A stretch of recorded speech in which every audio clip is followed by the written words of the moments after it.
My name is Heather Eiden. I'm teaching watercolor from intuitive to realism, and I'm going to start with 8 basic watercolor techniques, which I'm going to ask that you do this at home and practice. So I have 8 pieces of watercolor paper here. It's about like 40-pound weight. They're pretty nice and thick.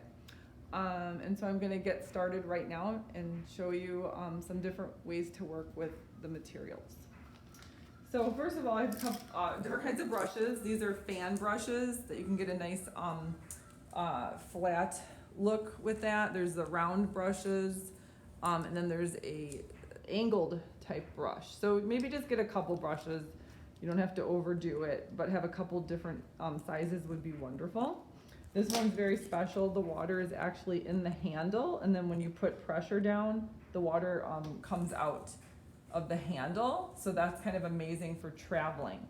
And we are going to be going to Lake Park for one of our classes to draw outside.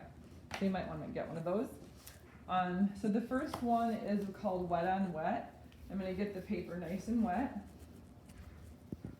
All right, and then I have a palette here, just kind of totally makeshift palette made out of a plastic box, as you can see. I think it was a jewelry box, but you can be creative that way. And then basically I wetted this paper down, and then I'm going wet over the top, which is a great background for water or a sky after it's dry, right? So it's looking a little messy, but I'm gonna leave it there, and it's gonna have a nice effect for something like that. The next one is wet on dry. So I'm taking very wet brush, and I'm just gonna simply go onto dry paper with a wet brush. And then you can see there's a lot more control there when you're doing the wet on dry technique. Okay, so I work with a pattern possibly with this one if you'd like.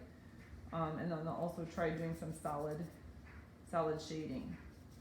Okay, because like I said, these are gonna become backgrounds later for still lifes that we're gonna do with an object of your choice. For me, it's gonna be Rory, our black cat. You can see her sitting over there. And then just doing a flat wash. So flat wash, you're gonna start up in the corner and work down to the bottom again. Like I said, these are backgrounds, so it's nothing fancy. It's just kind of playing with the paint and seeing what it does. Now you can see it's a little bit opaque up at the top, and then it gets a little bit more translucent and then transparent towards the bottom, which you'll see here. I'm gonna skip ahead actually and show you wax resist. Okay, so this is what I'm gonna call it's a wax resist technique, but I'm gonna call this the magic crayon. And there's crayons, I will bring them to class once we can get back together after this shutdown of the world. And I get to meet you, so I'm gonna bring those along. So I'm just doing some patterning here, and then this is a fun technique. I'm gonna go over the top of it with paint, and you can see that the wax resists the paint.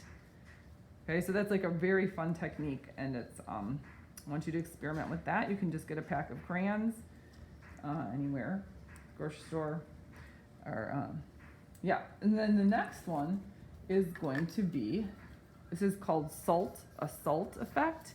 And again, I'm creating that kind of water effect because, like I said, we are going to go to Lake Park and be drawing when the weather gets nicer, and we probably will draw water when we get there. So we're going to get prepared with our backgrounds. So there we go. There's some basic watery kind of look. And then I'm going to take a little bit of salt and throw it on there. And probably needs a little bit more paint. But you can see, look at what happens with that salt. The salt eats the paint, right? It kind of soaks in there, and it creates almost like a starburst, fireworks or star kind of look, like a sky. So experiment with that one. Then this one, I actually need to tilt it because it's called gradated. All right, so I'm gonna come at the top, and you load your brush. So this is called loading your brush. You get it filled with a lot of water and a lot of paint. Okay, so again, load it up. You're gonna start at the top of your paper, and you're basically gonna pull down. You're gonna pull all the way down to the bottom. and just using water to get it to the bottom. Okay, so that's a gradated wash. And that also can lend itself to a sky or an underwater look. Let's see. You're gonna have 8 total samples of different techniques. Here I want you to do dry on dry, so that's obvious. That one, you can get a pretty sharp line with it. Okay, so I'm getting a brush that's as dry as possible, which is kind of hard to do, to be honest, but here's Rory, our cat. Well, it's got big old whiskers. So I'm just doing something simple to show you how to work with the dry on dry technique. Okay, there she is. She's kind of crabby today. Well, she's always crabby, but there's Rory. Okay, so then dry on wet. As you can imagine, you're gonna get your paper super soaking wet. This is fun, right? It's like pulling the water around. It's very fluid flowing type of medium, which is why I love it.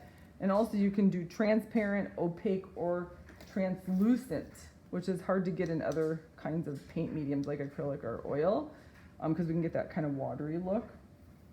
So we're doing dry on wet. Okay, so I'm gonna get myself a dry brush, go back to the paint palette, and there's Rory, the studio cat.